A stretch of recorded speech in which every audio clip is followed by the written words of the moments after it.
আজকের আলোচনায় রেখেছি কোনি উপন্যাসের চতুর্থ পরিচ্ছেদের একটা প্রশ্ন এবং তার উত্তর আলোচনায়। আশা করি চতুর্থ পরিচ্ছেদ পড়া হয়ে গেছে অনেকেরই। যাদের হয়নি তারা কিন্তু করে নিতে ভুলবে না, না হলে এই আলোচনাটা বুঝতে পারবে না। এক্সট্রাক্টটা হচ্ছে, সেই জন্যই তো আপনাকে চাই। আলোচ্য কথাটি কে কাকে বলেছে, বক্তা উদ্দিষ্ট ব্যক্তিকে কেন চায়, বক্তার ভবিষ্যৎ পরিকল্পনা কি ছিল, বক্তার সঙ্গে উদ্দিষ্ট ব্যক্তির প্রথম কোথায় দেখা হয়েছিল। আলোচ্য অংশটি বিষ্ণুধর ক্ষিতিশ সিংহকে বলেছে। ক্ষিতিশ সিংহ দীর্ঘদিন ধরে ক্রীড়া জগতের সঙ্গে যুক্ত। সে জুপিটার সুইমিং ক্লাবের ট্রেনার ছিল। দীর্ঘদিন ধরে সে মনোযোগ সহকারে সুইমার তৈরি করেছিল। বিষ্ণুধরের স্পিচ রাইটার হবে ক্ষিতিশ সিংহ।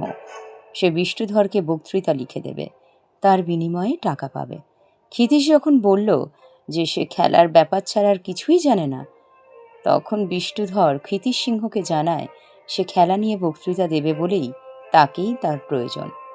বিষ্ণুধর আগামী সাধারণ নির্বাচনে দাঁড়াবে, তাই এখন থেকেই সে তোড়জোড় শুরু করেছে। পাড়ায় পাড়ায় নানা ব্যাপারে টাকা দিয়ে অনুষ্ঠান করাচ্ছে, আর তাতে সভাপতি হয়ে বক্তৃতা দিচ্ছে। নির্দলীয় সমাজসেবক হিসেবে সে ভোট চাইবে। তার প্রতিপক্ষ বিনোদ ভর, সে জুপিটার সুইমিং ক্লাবের প্রেসিডেন্ট এবং বর্তমানে এমএলএ।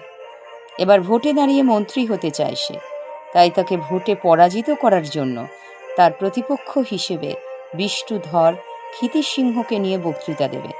কারণ বিনোদ ভর, ক্ষিতিশ সিংহ উভয়ই খেলার জগতের লোক।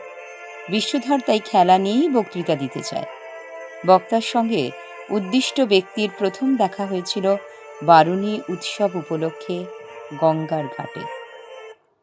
আজকের আলোচনার বিষয় এটাই ছিল। তোমরা এটি শুনবে, আর যেটা প্রথমেই বললাম, উপন্যাসের এই অংশটা কোথায় আছে সেটা পড়তে পড়তে খুঁজে বের করে আন্ডারলাইন করে রেখো, তাহলে কিন্তু লিখতে এবং বুঝতে অসুবিধা হবে না। তাহলে আজকের আলোচনা এই পর্যন্তই রইল। ফিরে আসবো আবার অন্য পর্বে। ধন্যবাদ।